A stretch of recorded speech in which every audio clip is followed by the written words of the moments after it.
Mohon perhatian, tekan tombol subscribe. Terima kasih atas perhatiannya.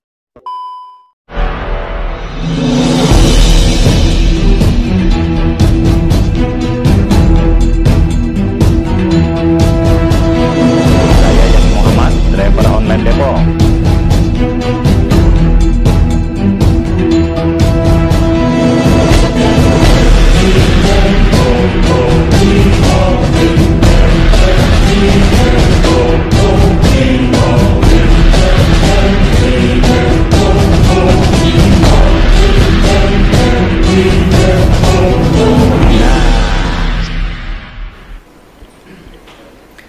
Assalamualaikum warahmatullahi wabarakatuh. Salam sejahtera untuk kita semua. Shalom, Om Swastiastu, Namo Buddhaya, salam kebajikan. Alhamdulillah saya sudah bertemu dengan Bapak Presiden, melaporkan secara detail daripada hasil meeting Presiden FIFA dengan saya di Doha kemarin. Dan juga saya membawa surat dari Presiden FIFA yang saya langsung berikan kepada Bapak Presiden. Dan tentunya setelah membaca surat tersebut, Bapak Presiden menginstruksikan saya dua hal. Satu, segera membuat peta biru transformasi sepak bola Indonesia yang seperti Bapak Presiden sudah sampaikan pada saat waktu itu ketika saya baru saja menjadi ketua PSSI bersama para exco yang hadir. Bapak Presiden menekankan ini harus segera selesai dan harus segera disampaikan kepada FIFA. Yang kedua, Bapak Presiden juga menginstruksikan langsung kepada saya untuk segera kembali membuka pembicaraan bersama FIFA untuk kita tetap menjadi bagian keluarga besar FIFA. Yang kita tahu FIFA sendiri itu total membersnya ada 216 dari berbagai negara, salah satunya kita. Sehingga bisa diartikan bahwa Presiden tidak mau kita terkucilkan dari peta persepak bolaan dunia. Nah, karena itu saya tentu akan berusaha keras memastikan transformasi sepak bola Indonesia ini terjadi, bukan wacana, tapi benar-benar terjadi. Dan saya juga akan bekerja keras untuk kembali bernegosiasi kepada FIFA untuk menghindari sanksi yang bisa terjadi. Karena dari FIFA sendiri tentu mengharapkan hal-hal ini tidak terjadi, tetapi tentu kalau kita lihat dari suratnya itu jelas bahwa FIFA sedang mempelajari dan mempertimbangkan sanksi untuk Indonesia. Nah, karena itu saya sedang menunggu undangan kembali dari FIFA setelah mereka ada rapat FIFA Council yang akan terjadi beberapa hari ke depan, dan saya tentu bersiap untuk kembali bertemu FIFA. Mungkin itu yang saya bisa sampaikan. Terima kasih. Wassalamualaikum warahmatullahi wabarakatuh. Bayu Pak, Radio El Sinta Pak. Ya. Pak, dalam pertemuan tersebut yang menjadi titik berat FIFA untuk membatalkan di Indonesia, masyarakat mungkin sudah banyak tahu, tapi belum dari mulut Pak Erick sendiri. Ya. Apa Pak yang menjadi dasar utama pembatalan tersebut, dan nanti kira-kira sudah ada gambaran belum Pak? Sanksi apa yang nantinya akan diberikan oleh FIFA bagi sepak bola tercinta di tanah air ini? Iya, sanksi terberat tentu ini yang kita tidak harapkan kalau kita tidak bisa berikut kompetisi secara maksimal di seluruh dunia. Sebagai tim nasional ataupun sebagai klub, juga ini akan menjadi sebuah kemunduran buat sepak bola Indonesia, dan itu sebenarnya sudah pernah kita terjadi di tahun 2015 waktu itu. Yang kebetulan juga saya bukan siapa-siapa saat itu, saya bukan menteri, bukan pengurus PSSI. Bapak Presiden meminta untuk saya juga bisa melobi waktu itu ke FIFA, dan dicabut di tahun 2016 kalau tidak salah. Nah, tentu itu yang terberat di mana kita menjadi menyendiri. Jadi kita melakukan pertandingan, pembinaan wasit, usia muda, tetapi tidak ada tentu kedepannya ya cuman ya ibarat ya kita di Indonesia saja gitu. Dan saya rasa itu yang tidak kita harapkan, karena apalagi mata pencarian di sepak bola ini kan tidak bisa sekonyong-konyong hanya dilihat oh ini dan itu, tetapi turunannya banyak sekali yang namanya industri olahraga sepak bola itu. Yang kedua tentu ya kembali FIFA ini kan otoritas tertinggi sepak bola di dunia. Tentu dengan segala keberatan-keberatan yang sudah ya disampaikan itu, nah tentu ya FIFA melihat ini sebuah ya kalau dibilang sebuah intervensi ya. Kan lihat kalau banyak sekali FIFA itu menghukum ketika ada intervensi government gitu. Tetapi di sini juga kan bentuknya intervensi. Dan di dalam tentu host kontrak sebagai negara dan host city kontrak ya yang ditanda tangan itu kita menjamin keamanan salah satunya. Nah, tentu ini yang mungkin menjadi pertimbangan FIFA juga ya. Kalau kita lihat mengenai fasilitas, saya rasa ya FIFA sudah bicara lapangan yang sebelumnya belum siap. Terima kasih pemerintah pusat benar-benar mempersiapkan lapangan itu dan sehingga bisa qualified, lolos semuanya lapangan. Nah, tentu pertimbangan-pertimbangan ini yang memang menjadi hal bagaimana FIFA.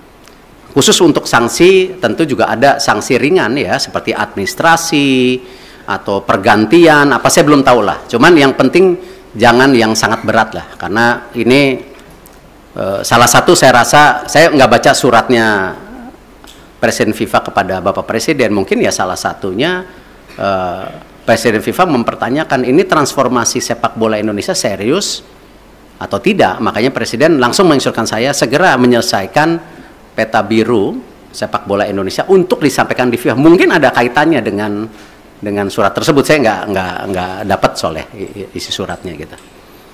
Itu yang pasti.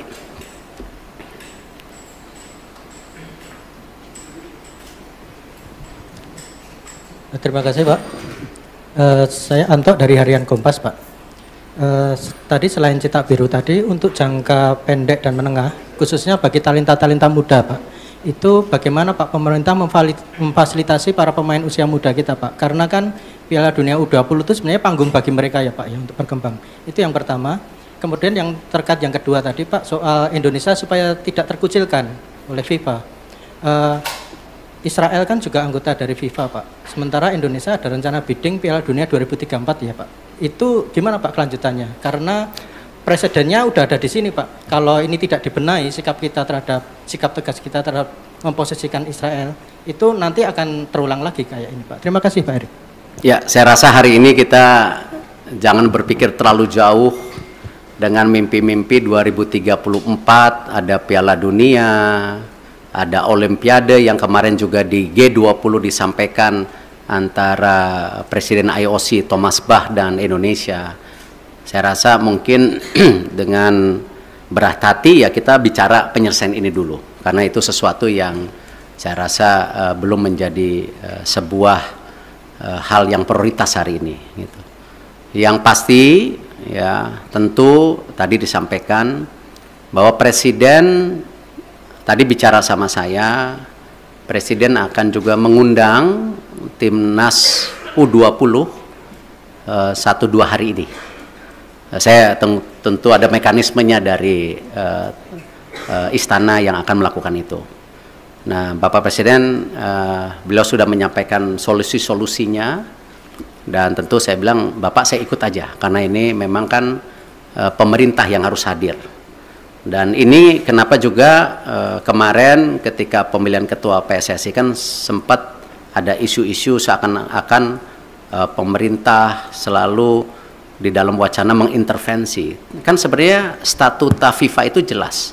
Siapapun boleh menjadi exco selama mengikuti statuta. Nah, ini jangan juga kita terbelenggung seakan-akan ketika ada tentu tokoh atau representatif dari pemerintah lalu itu melanggar statuta FIFA, ya, yang selalu diwacanakan government intervensi. Tidak.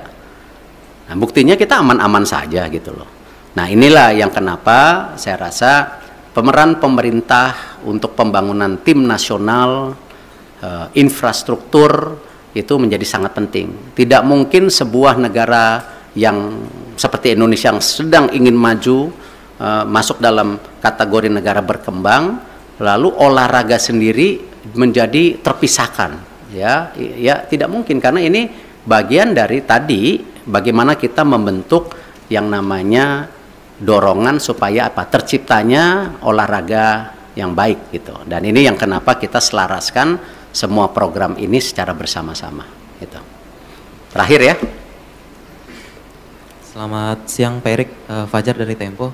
Pertanyaan pertama mungkin penegasan sedikit lagi Pak, di surat FIFA itu kan nggak ada soal Israel Pak ya, hanya ada Kanjuruhan yang terjadi tahun lalu. Nah, penegasan sebenarnya pembatalan pencoretan Indonesia ini karena Kanjuruhan seperti yang disurat atau memang karena penolakan timnas Israel di tanah air, itu yang pertama Pak. Yang kedua, ini kan kita masih bidding untuk Piala Dunia, bahkan Piala Dunia Senior kita akan berencana bidding juga nanti gitu Pak ya. Nah, ke depannya dan event internasional lainnya. Sebagai Ketua PSSI, apakah Bapak bagaimana menyikapi rencana, apakah akan melobi mungkin kelompok-kelompok Islam yang lain yang selama ini menolak Israel agar ketika kita bidding nanti hal-hal seperti ini tidak terjadi kembali Pak. Dan pertanyaan terakhir Pak, setelah Bapak kemarin ke Qatar itu kan di GBK Arena rame Pak ya, karangan bunga, terima kasih Pak Erik gitu kan, yang dianggap memberikan keuntungan ke Bapak. Kita apakah Bapak mengetahui atau seperti apa Pak karangan bunga yang di GBK Arena itu? Terima kasih. Ya, kalau masalah karang bunga, waktu saya bersih-bersih Garuda juga dikirimin karangan bunga gitu. Tentu konteksnya itu ya bagian dari apresiasi. Tetapi kan kesuksesan sebuah event besar atau sebuah tentu organisasi besar bukan karena kerja individu. Ya, itu karena sebuah kerja tim yang bersama. Ya, saya rasa kita nggak bisa klaim-klaiman, oh sukses ini karena titik-titik. Nggak, ini semua kerja tim. Nah, karena itu kalau kita bicara mengenai event ke depan, tadi saya sudah sampaikan, kita fokus ke sanksi dulu hari ini. Ya, Bapak Presiden jelas, jangan sampai disanksi, segera selesaikan buku biru, rencana transformasi sepak bola. Bahkan kalau bisa Bapak Presiden waktu itu sudah sampaikan sampai 2045, target kita apa sih? Sebagai negara yang ekonominya akan terus tumbuh, ya, cita-citanya nomor 4, nomor 5 terbesar di dunia, dengan jumlah penduduk yang 280 juta, 55% anak muda. Ini tujuannya apa transformasi ini? Apakah tetap jago kandang atau memang ada prestasi lainnya di luar negeri? Nah, itulah yang kenapa Bapak Presiden mendorong ini sebagai bahan untuk bernegosiasi dengan FIFA. Supaya tadi sanksinya ada, tetapi jangan yang terberat. Nah, itu pun apa? Nggak tahu. Apakah administrasi, apakah apa, saya nggak tahu, kita lihat. Tetapi jangan yang sama 2015 gitu. Kalau di surat FIFA, pengertian saya justru terbalik. Di situ FIFA bicara transformasi lagi. FIFA menyiapkan tim, ya, menyiapkan tim untuk apa? Transformasi sepak bola. Salah satunya memang waktu Kanjuruhan itu kan isu standarisasi daripada keamanan. Itu. Nah, karena itu saya habis ini langsung akan telepon Pak Basuki. Ya, Pak Basuki waktu itu sudah paparan dengan Bapak Presiden, sudah ada 22 stadium yang diaudit oleh Bapak Presiden. Ya, oleh pemerintah, oleh Bapak Presiden itu. Nah, di situ sudah ada kondisinya yang ringan, yang berat. Nah, ini harus distandarisasikan. Nah, kenapa juga ya FIFA mengecek lapangan yang 6 dipakai ini sesuai standar atau tidak juga karena itu. Jadi memang security and safety itu menjadi penting.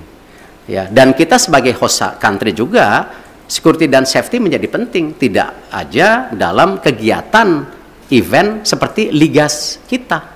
Liga-liga kita kan isunya sama nanti ke depan, bagaimana supporter bisa pulang ke rumah. Gitu. Nah, ini yang harus kita bangun security dan safety.